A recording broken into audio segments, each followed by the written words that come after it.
Takže čau, moje meno je Mike Videos a vítajte pri mojom dnešnom videu s názvom Zombie Apokalypsa Tag. Podstata tagu je taká, že budem čítať otázky a budem sa snažiť na ne odpovedať. Tie otázky budú o tom, ako by som prežil zombie apokalypsu a tak ďalej. Veď uvidíte. Tak sa teda pustme do toho. Prvá otázka. Aké 3 známe osobnosti by si mal v tíme? Tak, za prvé by som tam určite mal Dwayna The Rock Johnsona. Viete, keby nejakí zombíci prišli, tak on robí, že pum pum pum a všetci sú dole. A ďalej by som tam určite rád mal aj Taylor Swift. Tá by hrala hudby, tá by nás zabávala, viete, povzbudzovala tým. Keď bijete zombíkov, potrebujete k tomu hudbu. Inak to nie je také cool. Predstavte si, že bijete zombíkov a není hudba. To je potom o ničom. Ale keď je hudba, tak sa vám radšej bijú tí zombíci. A ako posledného člena by som si vyberal Davida Radcliffea, alebo Radcliffea, neviem, jak sa to presne venuje. Proste musíte vedieť, že on je Harry Potter. On by bol taký kúzelník, by každého zabil a kebyže zabijú jeho, tak znova oživí. Harry Potter to dokáže. Druhá otázka. Akú zbraň by si použil na boj proti zombíkom? Určite by to bol vešiak. Vešiak je super. Kto nemá doma vešiak, je stratený v zombie apokalypse, čo vám poviem. Vešiak používajte vždy v zombie apokalypse. Tretia otázka. Keby si bol zombík, koho by si kúsol? Tak, toto si veľmi zapamätajte. Kebyže ja som zombík, idem do Bratislavy, hlavné mesto, do prezidentského paláca, kúsnem Andreja Kisku, nič proti tebe, Kiska, tým pádom schodím hlavu štátu a ja sa stanem hlavou štátu.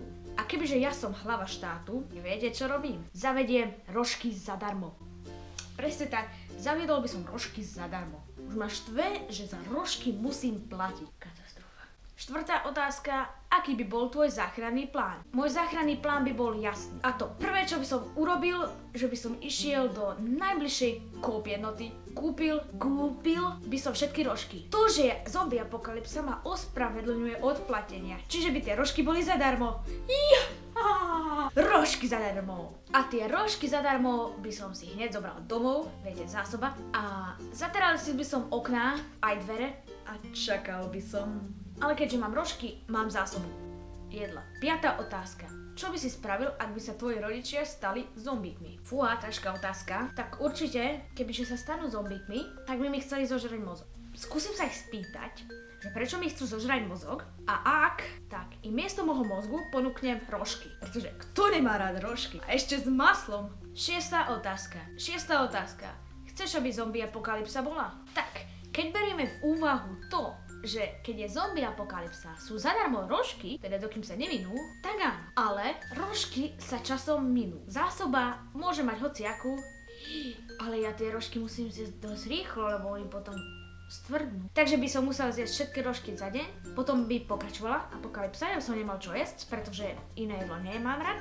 A asi by som sa nechal už zabiť, pretože už by to bolo jedno. Svet bez rožkov není svet, ale rožky by sa vlastne prestali vyrábať. Pekári by sa stali zombíci. Nie, apokalypsa nie. Takže môj názor je, že zombie apokalypsa není vhodná ani výhodná. Teda tie rožky na deň. Tak, to by bolo na môj zombie apokalypsa tag všetko.